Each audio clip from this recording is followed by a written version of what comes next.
Hi, my name is Darren at HQ Data Tax. We're a team that seeks to demystify the sometimes confusing world of international tax planning and compliance.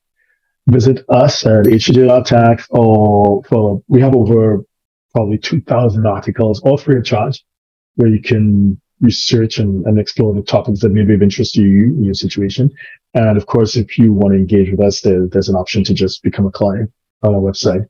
Alternatively, you can have a look at our YouTube channel. We have over 1,000 videos, and we also have podcasts wherever you get your favorite podcasts. For those who prefer in person in September 2023, so in this coming September, we'll be doing in-person events in Singapore on the first Monday in September, on the 12th in New York City, and on the 14th in Beverly Hills, California. Have a look at HEJR Tax, and perhaps we'll see you at one of those events. Now, our practice works with business owners who are location independent and have the luxury of being based from wherever they want in the world, you know? As this is the third or fourth video that I'm doing in a series of video, and the common thread is this: don't outsource the decision. You know, buy tickets, jump on flights, and explore the world for yourself, and decide where you and your family would like to be or would like to spend time. Again, you don't have to spend time in one place. You can split your time between different places, just like when you're in the US.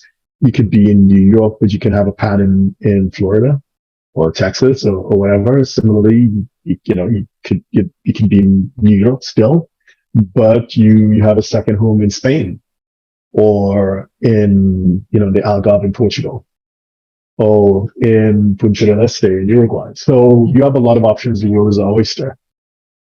There's been some discussion, at least in some forums, about like up and coming destinations, jurisdictions. What is the next so and so? What is the next Singapore? What is the next? We did a a relatively long, because we tend to do short videos, but a relatively long video on this.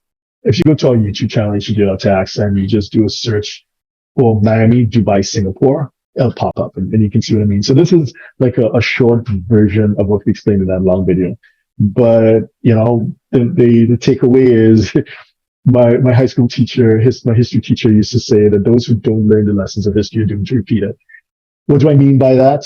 Is that putting aside the hype from politicians and promoters that certain conditions make a jurisdiction a successful financial center. And I use the term financial center very, very purposefully, because this world works based on money, on financial flows, and financial flows that are backed by military might, let's be completely honest. And that is the beating heart and the circulatory system of the present world order. So that's why I'm focusing on financial centers. So there's certain conditions to make a financial center a financial center. At the top of the tier one jurisdiction, at the tier one level, the two main financial centers, obviously New York and London. Contrary to what some people may say, I don't see them as being in competition with each other, but they complement each other in a way to ensure the continued Anglo-American hegemony. That's just the way it is from my point of view. I know that there are lots of China fans, because obviously I spent a lot of time in Asia. There are lots of China fans that are adamant that despite the downward demographic debt spiral that China seems to be in versus the West, they're saying that, hey, China is bigger, China's going to take over, this is China's century and stuff like that. Personally, I don't see that, but that's a conversation. That's a debate that is healthy and should continue. So anyway, so whereas London and New York are indisputably global, from there you have regional financial centers, and those regional financial centers create regional hubs where you would want to be based if you want to be in the right and the kind of sweet spot in any particular region, right? So in LATAM, and when I say LATAM, I mean Latin America and the Caribbean, it's Miami, right? It's Miami. It's like one of the few places that you can get a direct flight, probably the only place you can get a direct flight to more Caribbean islands and more Latin American cities than anywhere else. Arguably more so than Panama and Sao Paulo, which would be, your other options. And that was a while ago. I mean, a couple of decades ago, it was all about Panama. The people are old enough or were paying attention to remember that. Panama, the expansion of the canal, they're doing the offshore financial centers, a free zone, the special companies that you can set up with tax benefits and the banking and stuff like that. But then a few scandals later, and the reality that in order for a financial center to be a financial center, a regional financial center especially, you must have political stability, the rule of law, and a business culture, can-do business culture. And unfortunately, things didn't work out for Panama. And Miami is still the undisputed capital of Latin America and the Caribbean from my point of view. If you're doing business across the region, you're going to have the HQ, you're going to have at least a treasury function, you're going to have some key corporate functions. You're going to be banking in Miami because, Latin America has a not so good reputation when it comes to, when it comes to banking. There are too many banking crises. And yes, I know there's been a kind of up and down kind of year in 2023 for US banks, but at least not a single depositor has lost money. And that's when you're backed by the strength of the US government. Whereas when similar things happened in Mexico, in Argentina, in Venezuela, in Caribbean islands, not everyone can say that. Depositors aren't as protected. And so that level of confidence simply is not there. So anyway, that's Latin America for me. If you're in the Middle East and Africa, then I don't know if you remember, but there was a while ago where people were saying South Africa would be the next thing, the next big thing, the next financial center when it was growing post-apartheid, early post-apartheid period. I remember people talking about Mauritius at some point in time. But it's indisputably Dubai.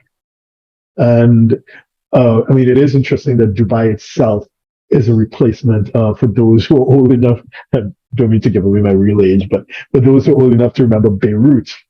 Beirut in the 60s and 70s was what Dubai is today.